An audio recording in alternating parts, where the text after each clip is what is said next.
الرحمن الرحيم وصلى الله على محمد وعلى آله الطيبين الطاهرين الذين أذهب الله عنهم الرجس وطهرهم تطهيرا اللهم صل على محمد وآل محمد ولعنة الدائمة الباقية على أعدائهم ومنكر فضائلهم وغاصب حقوقهم أجمعين من يوم عداوتهم إلى قيام يوم الدين أما بعد عباد الله أوصيكم ونفسي بتقوى الله فإن التقوى خير الزاد وبها المعاد وتنفع يوم لا ينفع فيه مال ولا بنون إلا من أتى الله بقلب سليم وصلى الله على محمد وعلى آله الطيبين الطاهرين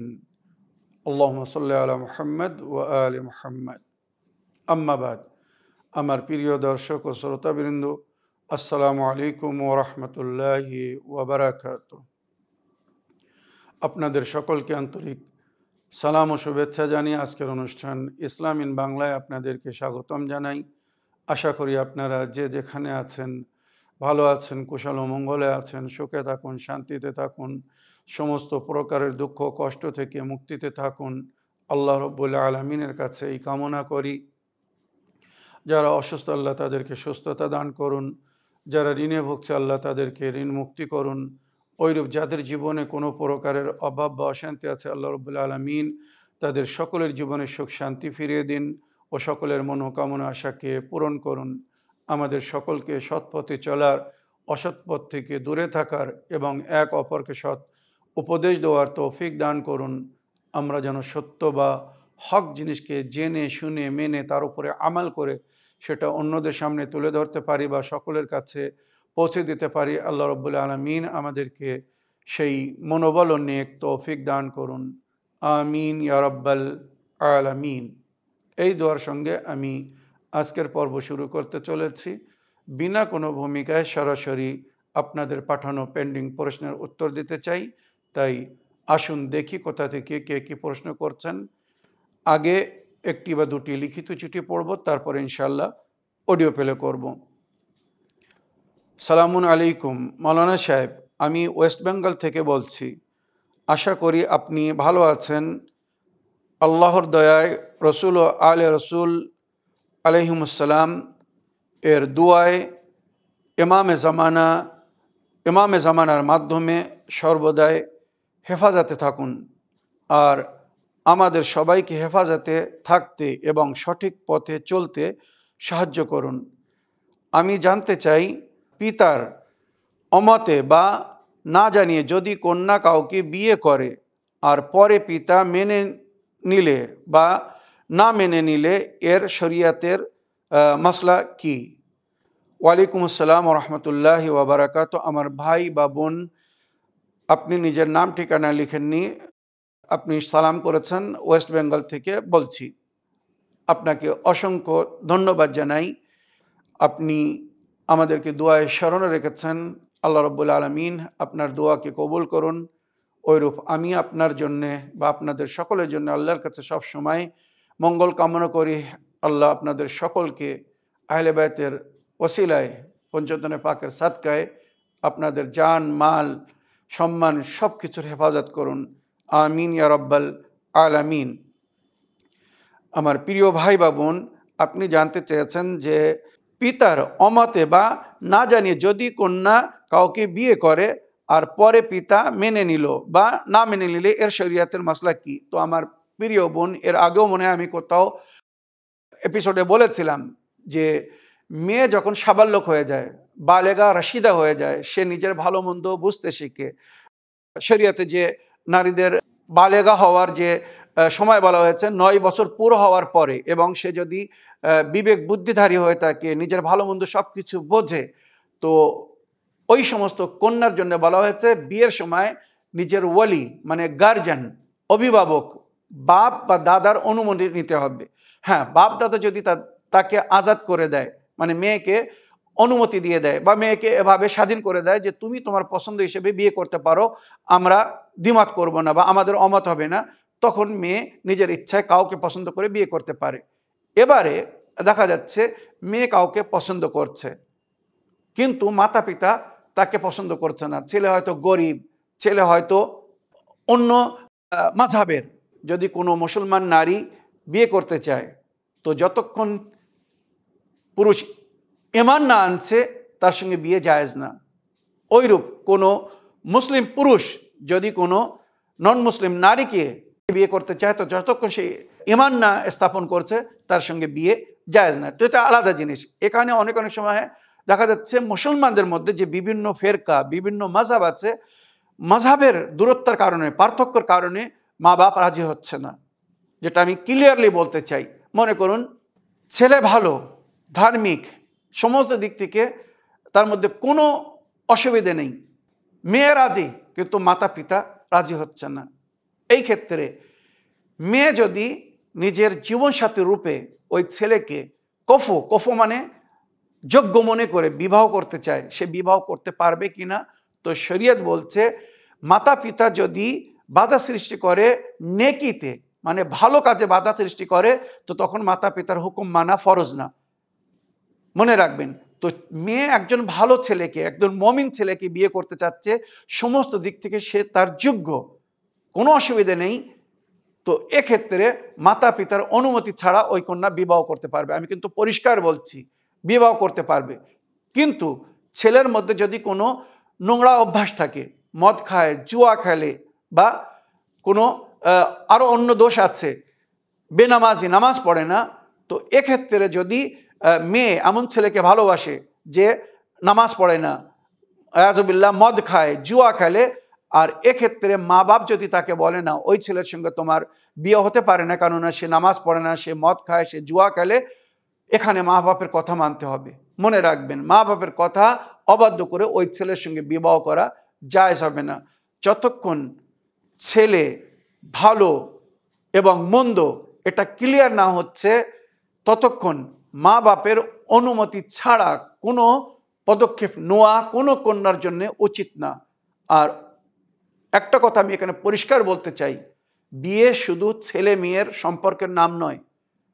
অনেক অনেক সময় ছেলে মেয়েরা নিজেদের সম্পর্কে ভাবে, একবার নিজের পরিবার, আত্মীয় স্বজন, মাতা পিতার সম্পর্কে ভাবে না।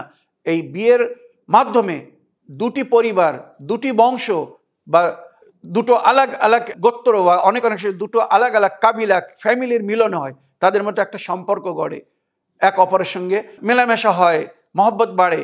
তো এইগুলোর খেয়াল রাখতে বলেছে। ইসলাম সমাজ শান্তির সমাজ, ইসলাম শান্তির দিন, ইসলাম অশান্তি চায় না। তাই আমি সমস্ত কন্যাদের কাছে অনুরোধ করব, আপনারা নিজেদের মাতা পিতাকে দুঃখ দিয়ে কোনো শুভ কাজ করতে যাবেন না, সেটা কিন্তু মঙ্গল হবে না।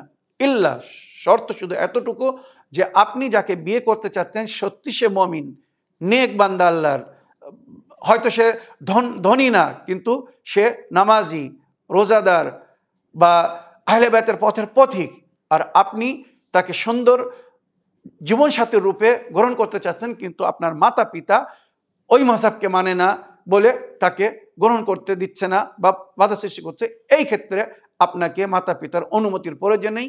মাতা পিতার অনুমতি ছাড়া আপনি বিয়ে করতে পারবেন। তৌজিল মাসাইলে এই মাসলা বিস্তারিতভাবে দেওয়া আছে। বা কোনো ক্ষেত্রে যদি মাতা পিতার অনুমতি নেওয়া সম্ভব না হয়, মনে করুন ছেলে মেয়ে অনেক দূরে আছে, আর সেখান থেকে মাতা পিতার সঙ্গে কোনো যোগাযোগ করা যাচ্ছে না, আর খোদা না করুক তাদের যদি বিবাহ না হয়, তো তারা হারামে লিপ্ত হতে পারে, গুনাহ করতে পারে।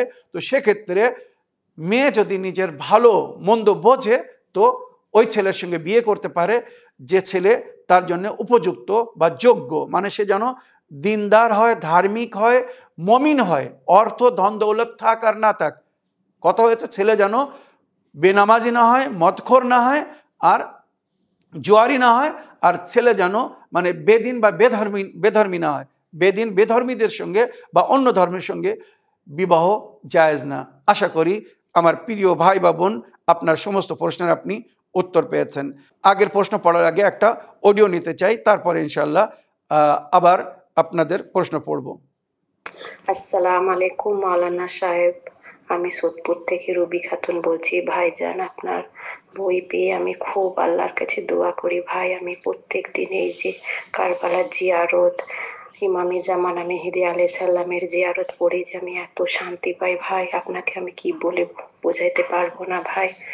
ভাই আপনার লাখ লাখ কোটি কোটি শুকর আল্লাহর কাছে। আমি সবসময় আপনার জন্য দোয়া করছি ভাই, যে আপনার মতো মৌলানা সাহেব আমরা পেয়েছি ভাই। আমি অনেক কিছু শিখতে পারছি ভাই। আমার প্রশ্ন ছিল ভাই, যে ভাই যে কাপড়ে যে ছবি থাকে, ওই পশু পাখির যে ছবি থাকে, ওই কাপড় পরে কি নামাজ পড়া যাবে ভাই?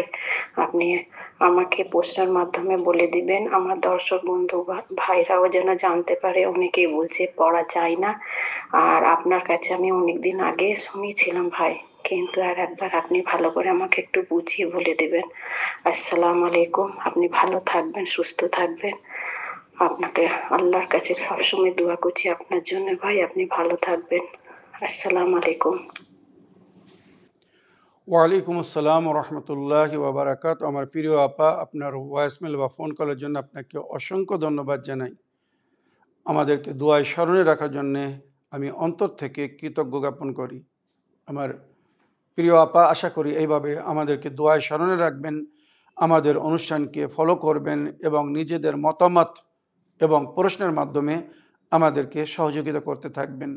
আমার প্রিয় বোন বা প্রিয় আপা, আমি এর আগেও এই প্রশ্নের উত্তর দিয়েছিলাম কোনো এপিসোডে। যদি কোনো জিরো মানে কোনো প্রাণীর ফটো বা ছবি কাপড়ের ওপরে থাকে, তো ওই কাপড়ে নামাজ পড়া মকরু মানে যে কাজ না করা ভালো, কিন্তু করলে কোনো দোষ নেই, নামাজ বাতিল হবে না, হারাম না, তবে নামাজের সওয়াব কম হয়ে যাবে। মকরু মানে সওয়াবকে কম করে দেবে।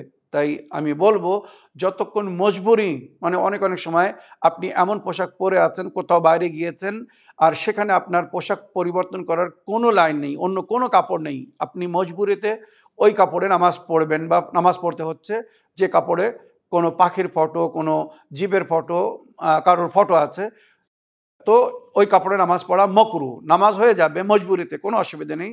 তবে যতক্ষণ মজবুরি না হচ্ছে, মনে করুন বাড়িতে আছেন, আপনার কাছে অন্য কাপড় আছে, যে কাপড়ে কোনো ছবি নেই, ফটো নেই, পশু পাখির হোক বা মানুষের হোক, আপনি কমন কাপড়ে নামাজ পড়বেন, যে কাপড়ে কোনো ফটো নেই। হ্যাঁ, গাছগাছালি ফুল যদি থাকে, আঁকানো থাকে, কোনো অসুবিধা নেই। জিরো মানে যার মধ্যে প্রাণ আছে, প্রাণীর ফটো থাকলে হবে না, এটাকে মকরু বলা হয়েছে। আর বিশেষ করে নামাজের সময় সামনে থাকলে এটাকে মকরু বিশেষ করে বলা হয়েছে।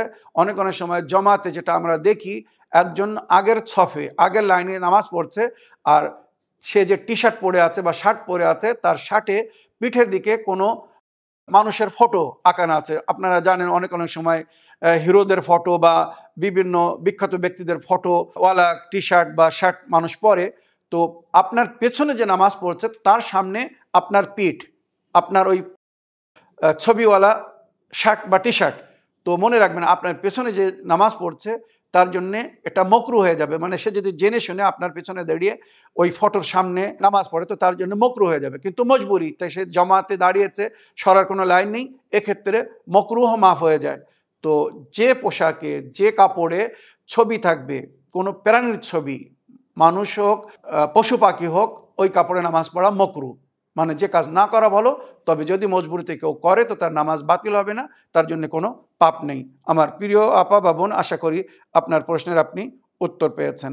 এবারে একটা লিখিত চিঠি পড়ি। সালামুন আলাইকুম মৌলানা সাহেব, আপনি কেমন আছেন? ওয়ালাইকুম আসসালাম, ভালো আছি। আশা করি আল্লাহর রহমতে ভালো আছেন। আল্লাহ পাক আপনাকে এবং আপনার পরিবারকে হেফাজতে রাখুন, আমিন। হুজুর, আমার একটা প্রশ্ন। আমার স্বামী আমাকে প্রতি মাসে 10,000 টাকা করে দিয়ে দেয় সংসারের খরচের জন্যে। ওই টাকার জন্যে আমার কাছে কোনো দিন হিসেব চায় না। ওই 10,000 টাকা আমাকে 1 মাস ধরে চালাতে বলে। আমি ওই টাকা যেভাবে ইচ্ছা সেইভাবে খরচ করতে পারি, দান খয়রাত করতে পারি বা কাউকে ধার দিতে পারি, স্বামীর বিনা অনুমতিতে। সারা খরচ করে বছরের শেষে আমি কি খুমুস বের করতে পারি? একটু বলে দিবেন। আপনি ভালো থাকুন, সুস্থ থাকুন, খোদার কাছে দোয়া করি। আল্লাহ হাফিজ। মুর্শিদাবাদ থেকে আলিয়া বিবি। আমার প্রিয় বোন আলিয়া বিবি, আপনার চিঠি লেখার জন্যে আপনাকে অসংখ্য ধন্যবাদ জানাই। আপনার স্বামী আপনাকে ঘর চালানোর জন্যে প্রতি মাসে 10,000 করে টাকা দিচ্ছেন, আর ওই পয়সা আপনার দায়িত্বে দিয়ে দিচ্ছেন, আপনাকে মালিকানা অধিকার দিয়ে দিচ্ছেন যে এই পয়সার দায়িত্ব তোমার, তুমি খরচ করো, বেশি হলেও তোমার, কম পড়লেও তোমার দায়িত্ব।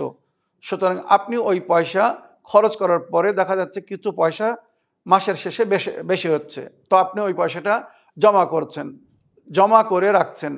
1 বছর যদি ওই পয়সাটা জমা করেন, তো তারপরে আপনাকে খুমুস দিতে হবে। যে পয়সাটা মনে করুন প্রতি মাসে সামান্য কিছু কিছু পয়সা আপনি সেভিং করছেন, রেডি হয়ে যাচ্ছে, তো সেটা যদি আপনি বছরের শেষে মানে পুরো 1 বছরের পরে যদি আপনি খুমুস বাইর করতে চান, তো যত পয়সা আপনার কাছে সেভিং হয়েছে তার 5% মানে 5 ভাগের 1 ভাগ, মনে রাখবেন 5% মানে 5 ভাগের 1 ভাগ। দেখা যাচ্ছে সারা বছর আপনি 12 মাস ধরে জমা করে 10,000 টাকা জমিয়েছেন, তো 10,000 টাকা থেকে 2,000 টাকা আপনাকে খুমুস দিতে হবে। 1,000 টাকা সাহমে ইমাম, ইমামের হক, আর 1,000 টাকা সাহমে সাদাত, সাধারণ গরিব দরিদ্র অভাবী সৈয়দদের হক। এইভাবে আপনাকে খুমুস দিতে হবে। প্রতি মাসে খুমুস দিতে হবে না, মনে রাখবেন খুমুস বছরে একবার দিতে হয়। সালানা বাচাত মানে সারা বছরের খরচের পরে যেটা সেভিং হয়, বেশি হয়, তার উপরে খুমুস দিতে বলা হয়েছে। আর 20% মানে 5 ভাগের 1 ভাগ, যত আপনি সেভিং করেছেন তার 5 ভাগের 1 ভাগ খুমুস দিতে হবে। আশা করি আপনার প্রশ্নের আপনি উত্তর পেয়েছেন। স্বামী যদি আপনাকে পরিপূর্ণ অধিকার দিয়ে থাকে তাহলে আপনি এটা করতে পারবেন। তবে যদি স্বামী আপনাকে পরিপূর্ণ অধিকার না দেয়, তাহলে কাউকে ঋণ দেওয়ার আগে, দান খয়রাতের আগে আপনাকে স্বামীকে জিজ্ঞাসা করতে হবে। এমনকি খুমুস বাহির করার আগেও আপনার স্বামীকে জিজ্ঞাসা করতে হবে, সে যদি আপনাকে মালিকানা অধিকার না দেয়। আশা করি আপনার প্রশ্নের আপনি উত্তর পেয়েছেন। আসসালামু আলাইকুম ওয়া রাহমাতুল্লাহি ওয়া বারাকাতুহু। হুজুর, অজুর শেষের অবশিষ্ট পানি যেটুকু লোটা বা বদনায় থাকে, সেটা আমাদের কি করা উচিত? যদি অবশিষ্ট পানি ফেলে দেওয়া হয় তবে কি সেটার হিসাব দিতে হবে বা কোনো গুনাহ হবে? দয়া করে জানাবেন। আল্লাহ হাফিজ, ফি আমানিল্লাহ। ওয়ালাইকুম আসসালাম ওয়া রাহমাতুল্লাহি ওয়া বারাকাতুহু। আমার প্রিয় ভাই বা বোন, আপনার সুন্দর প্রশ্ন রাখার জন্য আপনাকে অসংখ্য ধন্যবাদ জানাই। অনেক সময় আমরা লোটায় বা বদনায় পানি নিয়ে অজু করি। দেখা যাচ্ছে অজু করতে হাফ লোটা বা হাফ বদনা পানি খরচ হয়েছে, হাফ বদনা পানি এখনও আছে। তো ওই পানিটা আপনি কি করবেন? ফেলে দিতে পারবেন, না ওইটা কোনো অন্য কাজে লাগাতে হবে বা লাগানো উচিত? তো আমার প্রিয় ভাই বা বোন, ওই পানিকে অপচয় করা গুনাহ, পাপ। ওই পানিটা আপনি অন্য কোনো কাজে লাগাতে পারেন। ভালো পানি হলে ওটা পান করতে পারেন, অন্য কাউকে পান করতে দিতে পারেন, অন্য কাউকে অজু করতে দিতে পারেন, বা ওই পানিটা আপনি ফুলের গাছের গোড়ায় দিতে পারেন, বা কোনো বাড়ির প্রয়োজনে কাজে লাগাতে পারবেন। পানিকে অপচয় করবেন না। এক এক ফোঁটা, এক এক কাতরা পানির হিসেব দিতে হবে। মনে রাখবেন, যে সমস্ত দেশে পানির কষ্ট আপনারা বিভিন্ন ভিডিও ক্লিপ বা সোশ্যাল মিডিয়ার মাধ্যমে, ইউটিউবের মাধ্যমে দেখছেন, আফ্রিকা দেশ বা বিভিন্ন অন্য অন্য দেশে 1 ফোঁটা পানির জন্য মানুষ তরসাচ্ছে, কাতরাচ্ছে। পানির কি মূল্য তাদের কাছে জিজ্ঞাসা করুন। ভারতের রাজস্থানে পানির কষ্ট, ওদের কাছে জিজ্ঞাসা করুন 1 ফোঁটা পানির কত মূল্য। তো পানিকে অপচয় করতে মানা করা হচ্ছে। দানা পানি, খানা বা পানিকে অপচয় করতে মানা করেছে, এটা গুনাহ। ইসরাফ, কোরআন পরিষ্কার বলছে, আল্লাহ ইসরাফকারীদেরকে, মুবাজ্জিরিনদেরকে পছন্দ করে না, মুসরিফিনদেরকে পছন্দ করে না। তো ইসরাফ শরিয়াতে জায়েজ না, সে পানি হোক আর যে কোনো খাদ্য বা অন্য কিছুই হোক না কেন। তো ওই পানিটা আপনি অন্য কোনো কাজে ব্যবহার করতে পারেন, তবে ওই পানিটা ফেলে দেবেন না। মনে রাখবেন, পানি যদি ফেলে দেন তো আপনি আল্লাহর নিকটে গুনাহগার হবেন, দায়ী হবেন, ওর জন্য আপনাকে হিসাব দিতে হবে।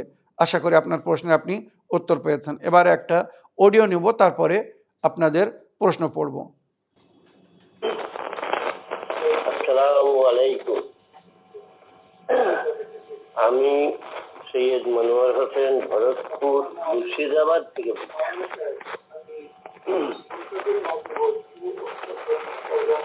আপনারা ভালো থাকুন। আল্লাহ আপনারা যে কাজ করছেন, আল্লাহ পাক যেন আপনার সেই দিনের কাজ আল্লাহ আপনাদেরকে যেন সহযোগিতা করুন, এবং আমাদের মতন লোকের যে ভুল যে শুনে আমরা সংশোধন করতে পারছি, সেই তৌফিক আপনাদের দান করুন। মানুষ সাহেব, আমার সম্পূর্ণ মেয়েদের মাথার চুল বিক্রি করে ওই চুল বিক্রি করা যাবে কিনা জানাবেন। দ্বিতীয় প্রশ্ন, কিছুদিন হলো আমার পেশাব ধরে আমি রাখতে পারছি না, এবং সে পেশাব ফিরতে যাবার আগে তাড়াতাড়ি কাপড়ের মধ্যে হয়ে যাচ্ছে, এবং একটু দেরি করলে খুব কষ্ট হচ্ছে। আমি আজ 23 বছর হলো আমার ছোট ভাইকে কিডনি দিয়েছি। কি করলে এই অসুখ থেকে মুক্তি পাবো জানাবেন। 3 নম্বর, মানুষ প্রথম জীবনে সুদ সহ যে কোনো অসৎ উপায়ে পয়সা ইনকাম করে সে গাড়ি বাড়ি অনেক কিছু করে নিয়েছে। তারপর বর্তমান তার বয়স প্রায় আনুমানিক 65 থেকে 70 বছর হবে। তাহলে ওই লোক উমরা হজ করে এসছে গত বছরে, ওই পয়সাতে তার কি হজ হবে? এবং সে 5 ওয়াক্ত নামাজ। ওয়ালাইকুম আসসালাম রহমতুল্লাহি ওয়া বারাকাতুহু। আমার প্রিয় চাচা যান, আপনার ফোন কলের জন্যে বা ভয়েসমেলের জন্য আপনাকে অসংখ্য ধন্যবাদ জানাই। নারীদের জন্যে মাথার চুল বিক্রি করা জায়েজ কি না, শরীয়তের মাসলা আপনি জানতে চেয়েছেন। তো মনে রাখবেন, শরীয়তে সবচেয়ে বেশি যে পর্দার হুকুম দেওয়া হয়েছে সেটা চুলের জন্যে। অনেক সময় প্রয়োজনে চেহারাকে খুলে রাখার অনুমতি দিয়েছে, কিন্তু কোনো অবস্থায় চুল খুলে রাখার অনুমতি দেওয়া হয়নি। সুতরাং চুল নামাহরামকে দেখানো বা নামাহরামের কাছে বিক্রি করা জায়েজ না। আশা করি আপনার প্রথম প্রশ্নের উত্তর পেয়েছেন। আপনার দ্বিতীয় প্রশ্ন ছিল যে আপনি পেশাব ধরে রাখতে পারছেন না, আপনার একটি কিডনি আপনি আপনার ভাইকে দান দিয়েছিলেন, আর পরে আপনি নিজে কিডনির রোগে ভুগছেন। তো এর জন্য উপায় কি? তো সূরায়ে ইউনুস 10 নম্বর সূরা আয়াত নম্বর 107 আর সূরায়ে আনআম 6 নম্বর সূরা আয়াত নম্বর 17। বিসমিল্লাহির রহমানির রহিম। ওয়া ইন ইয়ামসাসকাল্লাহু বিদুররিন ফালা কাশিফা লাহু ইল্লা হুয়া ওয়া ইন ইয়ামসাসকা বিখাইরিন ফাহুয়া আলা কুল্লি শাইইন কাদির। সূরা আনাম আয়াত নম্বর 17 আর সূরা ইউনুস আয়াত নম্বর 107। ওয়া ইন ইয়ামসাসকাল্লাহু বিদুররিন ফালা কাশিফা লাহু ইল্লা হুয়া ওয়া ইন ইউরিদকা বিখাইরিন ফালা রাদ্দা লিফাদলিহি ইউসিবু বিহি মান ইয়াশাউ মিন ইবাদিহি ওয়া হুয়াল গফুরুর রহিম। এই দুটি আয়াত পড়ে পানিতে ফু দিয়ে রাত্রে শোয়ার সময় ওই পানি পান করবেন। ওই পানি ওষুধের কাজ করবে ইনশাআল্লাহ। আশা করি আপনি আপনার সমস্যার সমাধান পেয়ে গেছেন বা উপায় পেয়ে গেছেন। আর বিনা প্রয়োজনে মনে রাখবেন, যখন অতিরিক্ত পিপাসা লাগবে তখনই পানি পান করবেন, তাছাড়া বিনা প্রয়োজনে পানি পান করবেন না। সাধারণত ডক্টর সাহেবরা বলে থাকেন দিনের বেলা 3 থেকে 4 লিটার পানি সারাদিনে কমসে কম পান করা উচিত, কিন্তু যাদের প্রস্রাবের রোগ মানে পেশাবের রোগ আছে তাদের জন্য ডাক্তার ওটাকে অর্ধেক করতে বলে, মানে খুব বেশি 2 লিটার পানি পান করুন, যথেষ্ট শরীরের জন্য। তো আপনি বিনা প্রয়োজনে পানি পান করবেন না। আর রাত্রে শোয়ার সময় এই দুটি আয়াত পড়ে বা আয়াতুশ শিফা, অনেকবার বলেছি, আয়াতুশ শিফা পড়ে এবং এই দুটি আয়াত পড়ে পানিতে ফু দিয়ে ওই পানি পান করবেন। বা যদি কিছু মুখস্থ না থাকে, মনে না থাকে, তো সূরা আলাম 7 বার পড়ে ফু দিয়ে ওই পানি পান করবেন। নিয়ত করবেন, আল্লাহ এই পানিতে আমাকে শেফা দান করুন। পান করার সময় এই দোয়াটা পড়বেন, ইয়ামান ইসমুহু দাওয়া ওয়া যিকরুহু শিফা ইশফিনি ফিহি মিন হাযাদ দা। ইয়ামান ইসমুহু দাওয়া ওয়া যিকরুহু শিফা ইশফিনি ফিহি মিন হাযাদ দা। বা সূরা শুআরার আয়াত নম্বর 80, ওয়াইদা মারাস্তু ফাহুয়া ইয়াশফিন, এটা পড়ে ফু দিয়ে পানি পান করুন। ইনশাআল্লাহ ওই পানি ওষুধের কাজ করবে, আর আশা রাখি আপনার ওই কষ্ট থেকে আপনি মুক্তি পাবেন। এবারে আপনি যে ব্যক্তির সম্পর্কে বললেন যে সারা জীবন অবৈধভাবে ধন দৌলত কামিয়েছে, ধন সঞ্চয় করেছে, সে ওই পয়সায় হজ করতে গিয়েছে, উমরা করে এসেছে, বা ঘর বাড়ি করেছে, এগুলো জায়েজ কিনা? হারাম পয়সায় হজ করলে হজ হবে না, হারাম পয়সায় উমরা করলে উমরা হবে না। হয়তো মানুষের নজরে সে হাজি হয়ে যাবে, মনে রাখবেন, কিন্তু আল্লাহর নজরে তার ওই হজের কোনো অর্থ নেই, কোনো দাম নেই, তার জন্য সে কোনো পয়সা সওয়াব পাবে না, কারণ সে হারাম পয়সা, অপবিত্র পয়সা দিয়ে হজ করেছে। ওইরূপ ওই পয়সা দিয়ে পোশাক কিনে যদি নামাজ পড়ে তো তার নামাজ কবুল হবে না, যতক্ষণ ওই পয়সাকে বৈধ না করে নিচ্ছে। যদি কারুর হক হয়ে থাকে তাকে ফিরিয়ে দেবে, আর খোদা না করুক যদি হালাল হারাম মিক্স হয়ে থাকে তো পুরো ধন দৌলত যা কিছু সঞ্চয় করেছে তার খুমুস বাইর করতে হবে।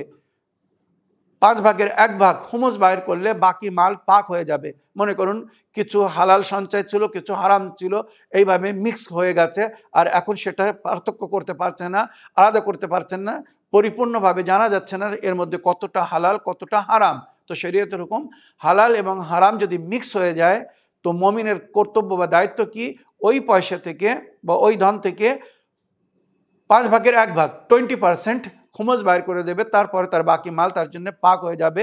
এবারে সে ওই পাক মাল দিয়ে যদি কাপড় কিনে নামাজ পড়ে তার নামাজ হবে, ওই পয়সা দিয়ে যে হজ করতে যায়, জিয়ারত করতে যায়, তার হজ হবে, জিয়ারত হবে। কিন্তু যতক্ষণ তার মাল সে পাক না করছে, ওই বাসা ঘর যেটা তৈরি করেছে হারাম পয়সায়, ওই ঘর গসবি, ওই ঘরে তার নামাজ হবে না। আশা করি আপনার প্রশ্নে আপনি উত্তর পেয়েছেন, বা আমার দর্শকবৃন্দরা বুঝতে পেরেছেন যারা অনেক ভুলের মধ্যে আছে, ভুলভাবে অন্যায়ভাবে গালাত রাস্তা দিয়ে পয়সা সঞ্চয় করছে, আবার তারা সেই পয়সা দিয়ে কেনা কাপড়ে নামাজ পড়ছে, সেই পয়সা দিয়ে নজর নিয়াজ করছে, সেই পয়সা দান খয়রাত করছে, সেই পয়সা দিয়ে দিনের কাজ করছে, এর জন্য তার কোনো মানে সওয়াব পাবে না।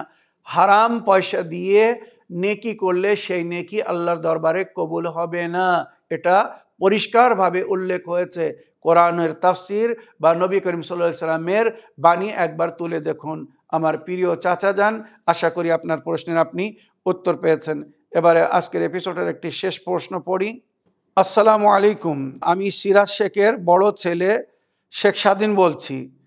আমি হুজুরের কাছে একটা বিষয়ে জানতে চাই।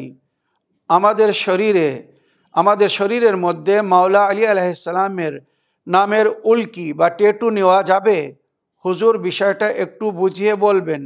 প্রশ্নের মধ্যে কোনো ভুল ত্রুটি থাকলে মাফ করবেন। আসসালামু আলাইকুম ওরহমতুল্লাহি ওবরাকাতু। ওয়ালাইকুম আসসালাম ওরহমতুল্লাহি ওবরাকাতু। আমার সোনার বাবু, তোমার সুন্দর প্রশ্নের জন্য তোমাকে ধন্যবাদ জানাই।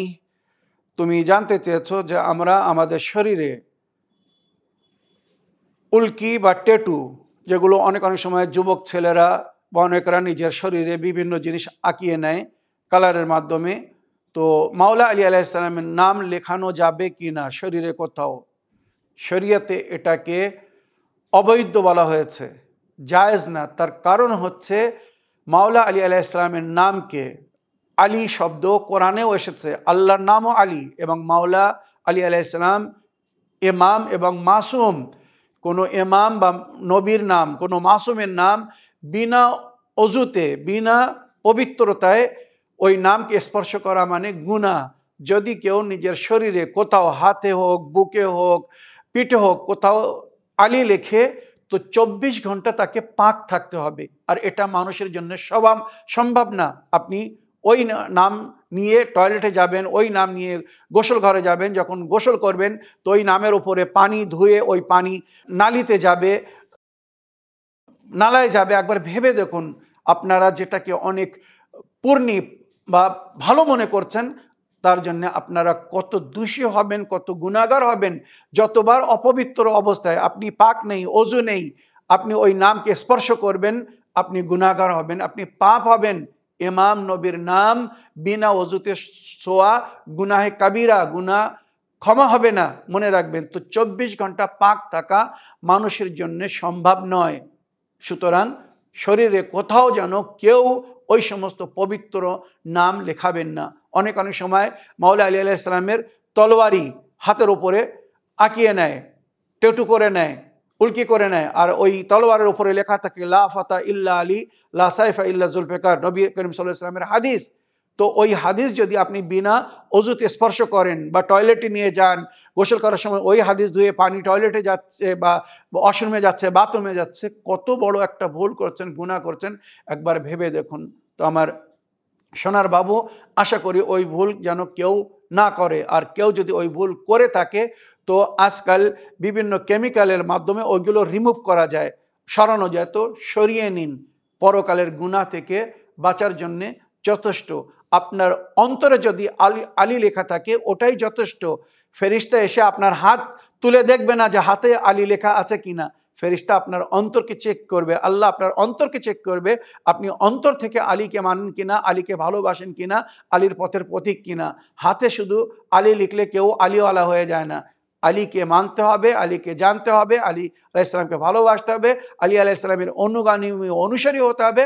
তারপরে কোরআন বলছে, হাদিস বলছে, উলাইকা হুম খায়রুল বারিয়াহ, জমিনের উপরে সর্বশ্রেষ্ঠ উত্তম মাওলা আলী আলাইহিস সালামের অনুগামী অনুসারীদেরকে বলা হয়েছে, ইয়া আলী আনতা ওয়া শিয়াতুকা হুমুল ফায়েজুন, আলী তুমি এবং তোমার শিয়ারাই সফলগামী, ইহকালেও সফলগামী, পরকালেও সফলগামী হবে, নেজাত পাবে।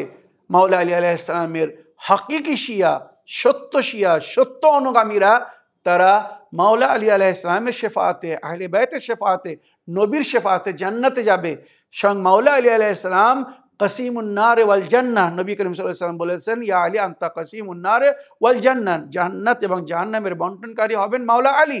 তো কেউ যদি মাওলা আলী আলাইহিস সালামকে সত্যি ভালোবাসে, অন্তর থেকে ভালোবাসে, আর মাওলা আলী আলাইহিস সালামকে অনুসরণ করে, অনুগমন করে, মাওলা আলী আলাইহিস সালামকে ফলো করে, মেনে চলে, তো মাওলা আলী আলাইহিস সালাম তাকে স্বর্গে পাঠিয়ে দেবেন।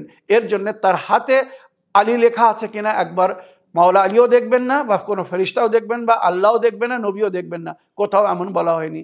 আশা করি আমার প্রিয় বাবু, তোমার প্রশ্নে তুমি উত্তর পেয়েছ। আর শরীয়তের মাসলা তোমার সঙ্গে সঙ্গে আমার অন্য যুবক ভাইরা, দর্শকবৃন্দরা সবাই জানতে পেরেছেন। এই বলে আমার আজকের বক্তব্য এখানে শেষ করলাম। ওয়া আখিরু দাওয়ানা আলহামদুলিল্লাহি রাব্বিল আলামিন। ওয়াসসালামু আলাইকুম ওয়া রাহমাতুল্লাহি ওয়া বারাকাতুহু।